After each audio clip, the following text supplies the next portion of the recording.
Guys, I'm here with my buddy Elliot today, and we're going to continue reading our book Frindle. If you remember last time, Judy Morgan, the reporter, was just published something about what was happening at Lincoln Elementary School, and it made people really angry. Let's find out what happens next. Chapter 12, Airwaves. Within a week after the article was published, the Westfield Gazette, the kids at the junior high and the kids at the high school had stopped using the word pen and had started using the word frindle. They loved it. Nick became sort of a hero for kids all over town, and he quickly learned that being a hero, even if you're a local hero, isn't a free ride. It has a price. People noticed Nick when he walked into his dad's hardware store or when he stood in line at the penny pantry to buy a candy bar. He could feel it when someone recognized him, and it made him shy and awkward. Kids at school started expecting him to be clever and funny all the time. And even for a kid as smart as Nick, that was asking a lot. Every teacher, the office secretary, the principal, even the school nurse, and the custodian all seemed to be watching. Always watching. His parents were great about everything. True, his mom had been upset when the article first came out, and so had his dad. Nick had said, "But I didn't do anything wrong, Mom," and neither did that lady from the newspaper. And his parents could see that he was right. The thing in the article were true, and the truth is the truth, and nothing could be done about it now. Even though it made them uncomfortable to have their boy talked all about all over town. Secretly, Nick's mom and dad were pleased. After all, a brand new word is pretty amazing thing. Nicholas was quite a fellow, no getting around it. Someone else in town thought this brand new word was pretty amazing too. Bud Lawrence had lived all his life in Westfield, and when he was only 19 years old, he had saved enough money to make an investment. He looked around for a good idea and then bought the first Dairy Queen in the state. After a few years, he bought a McDonald's restaurant. That was almost 30 years ago. And these two restaurants had made him rich, one of Westfield's leading citizens. When Bud Lawrence saw the article about the new word, he had his lawyer file a preliminary trademark claim on the word frindle. Within 4 days, he had set up a small company that was selling cheap plastic ballpoint pens, especially imprinted with the word frindle. He sold 3,000 frindles in the first week, and they sold so fast that stores all over Westfield couldn't keep them in stock. Then, just as quickly, kids stopped asking for frindles. The sales slowed down, and Bud Lawrence started thinking about other projects. A week later, it was Halloween. The leaves started falling, and it seemed like the town was going to quiet down. And it would have if it hadn't been for Alice Lunderson. Alice lived in Betherly, a town 7 miles away from Westfield, and she worked part-time for the local CBS TV station in Carrington, a town of about 75,000 people, 75,500 people. When there was important area news, disasters like floods or tornadoes, or sometimes if she came across little stories that seemed cute or original, Alice would call the station news manager in Carrington. If it was a good story, or if it was a day when not much else was happening in the world, then the TV station would send out a van with a camera crew to shoot some videotape. Alice subscribed to all the small town newspapers in the area to keep up with local events. Most of them were published on Thursday, and they arrived at her house by Monday or Tuesday. Then it took her a day or so to look through them all.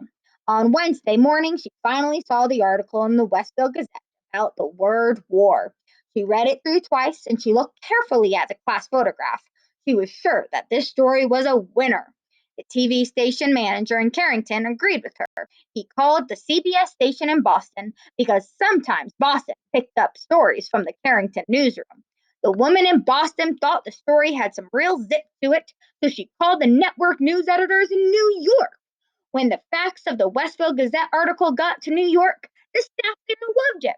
They looked over the schedule sheet for the week and decided it would be perfect closing story for the CBS Evening News for the next day, Thursday. Orders flew back to the telephone link from New York to Boston to Carrington to Betherly. By Wednesday at noon, Alice had a go order to take the story all the way. It was her first piece to get into the national news, and 20 million viewers would see it.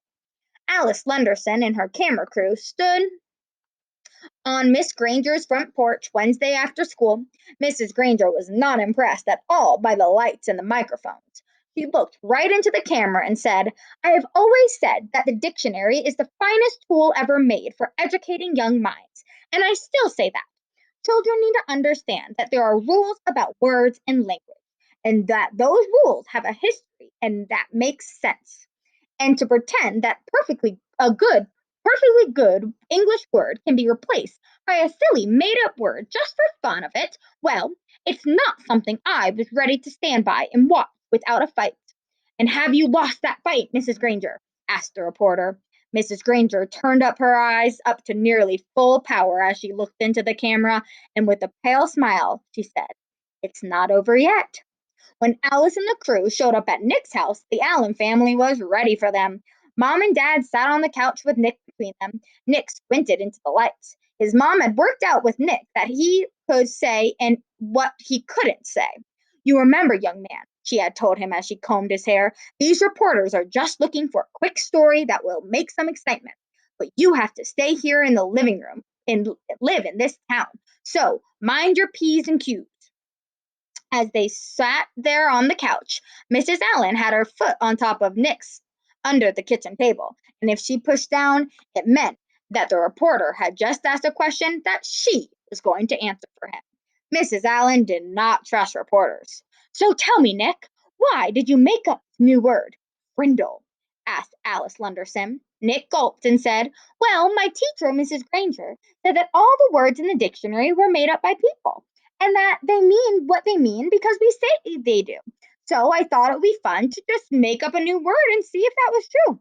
"And were you surprised when Mrs. Granger got mad about that?" asked Alice with a smile.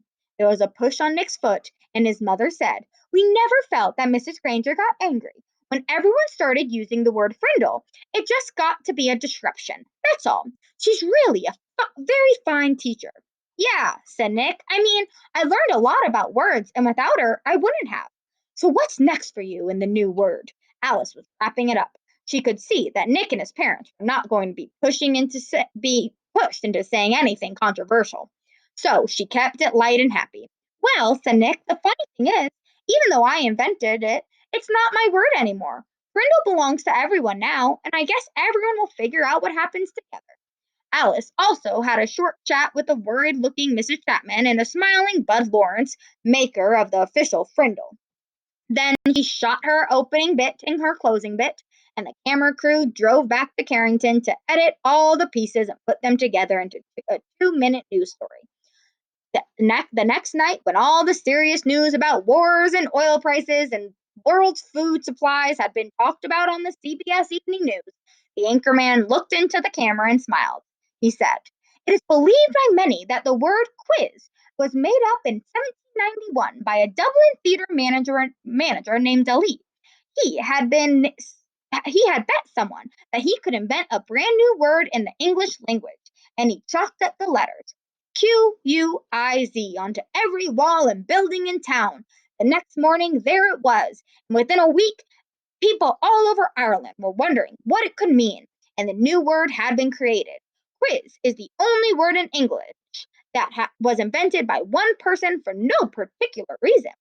That is until now. Now there is a new word, frindle. And here is Alice Lunderson in Westfield, New Hampshire, with the story." Alice came on the screen with a short introduction. Then, right there on TV, Mrs. Granger and Nick and Bud Lawrence and Nick's mom were talking to 20 million people about frindles. One of those 20 million people was a producer for The Late Show with David Letterman. And another one of those 20 million people was a staff writer for People magazine. And another one was a writer for 321 Contact Magazine for Kids. Dozens of other writers and producers and marketing people saw the story on the news, and all of them smelled a great story. During the next 3 weeks, every man, woman, and child in America heard about this funny new word that kids were using instead of the word pen, and kids in Ohio and Iowa and New York and Texas and California started using it too. Bud Lawrence was suddenly flooded with orders for anything with the word Frindle on it, and he quickly got interested again. But there were complications. Bud's lawyer said, "You see the stack of orders there? Trouble, that's what that is. We got a trademark filed, but it's only like an application. The whole country knows that little kid made up the word, and unless you make a deal with his dad, you're gonna end up with nothing, maybe even a big fat lawsuit. That kid owns that word." Mr. Allen came home at lunchtime. His wife told him that he had to call Bud Lawrence. "It's something about the new word." America heard about this funny new word. This was not good news to Tom Allen. He was sick and tired of all this fuss and being away from the hardware store so much while all this nonsense was happening had put him weeks behind on his paperwork. He'd be lucky now to get his Christmas order in time. Even though he didn't really want anything to do with it, Bud was an old friend, so on the way back to the store, Nick's dad went to Bud Lawrence's office. "Tom, good to see you," said Bud. He stood up and walked around his desk to shake hands. "Have a seat." Tom sat down uneasily, and Bud pulled another chair over. "Ever seen Westfield so stirred up about anything in your life? You and Ginny must be pretty proud of that boy of yours." Bud couldn't remember Nick's name. Tom shifted in his chair and nodded. "Yes, he's quite something, that's for sure. But I tell you, Bud, I'm ready for it all just to die down and blow away. Too much fuss." Instantly, Bud saw how to get what he wanted. "Well, Tom, I'm afraid it's not really going to go away. Looks like something started up and people are really interested. You probably saw those bright red ballpoints around town with the word Frindle on them. That was my doing. Just testing the waters, but your boy, he owns that word. I got my lawyer to apply for a trademark a few weeks back, because that's just the way I am. New things come along, I like to be right there in the middle of it." He grinned at Tom Allen, and Tom smiled back weakly. "Right now, I got a shirt printer in Massachusetts, and another one in Chicago, and another one in Los Angeles, making t-shirts with the word Frindle above a big picture of a pen. I mean, Frind- a Frindle. Each supplier has orders so far for over 20,000 shirts.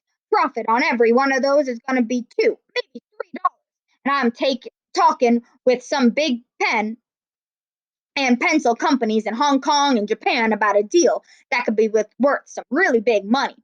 They've seen this Frindle thing in the media, and they want to buy the rights to the trademark and make a new line of Frindles for kids. I'm not kidding. This is hot idea." Bud guessed right. Just the thought of all this made Tom shrink back uncomfortably in his chair. It was way too much fuss. "Tom, let me be direct with you. As the boy's guardian, you need to do the right thing about all this. I like to see where all this is going to go. I'm going to take some risks, spend some money, and see what happens. But I need your permission. I need your signature on these trademark papers. And I need to strike a deal with you about permission to use that trademark. I know it seems like a big ruckus about a word, but we just can't tell what's to come of it unless we take some steps." Bud pointed to the papers on his desk. "That's a contract, and it's fair and honest. It gives your boy 30% of whatever profits I might make. That's a fair royalty.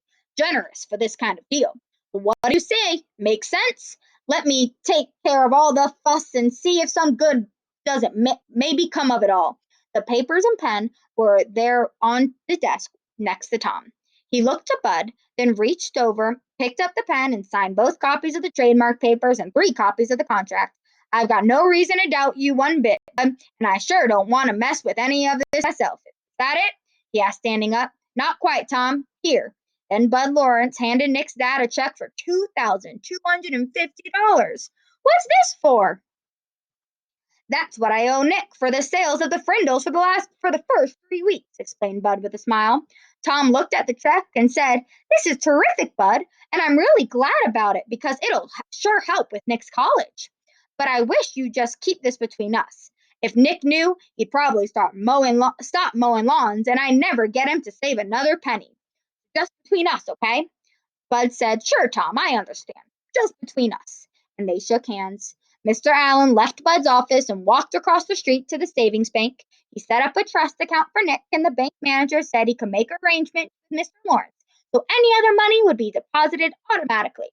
That sounded good to Tom Allen. If he never heard another word about it, that would be fine. As Nick's dad walked slowly back to the hardware store, he wondered if things were ever going to be the same again in his quiet little town. We're going to stop there. Bye, guys.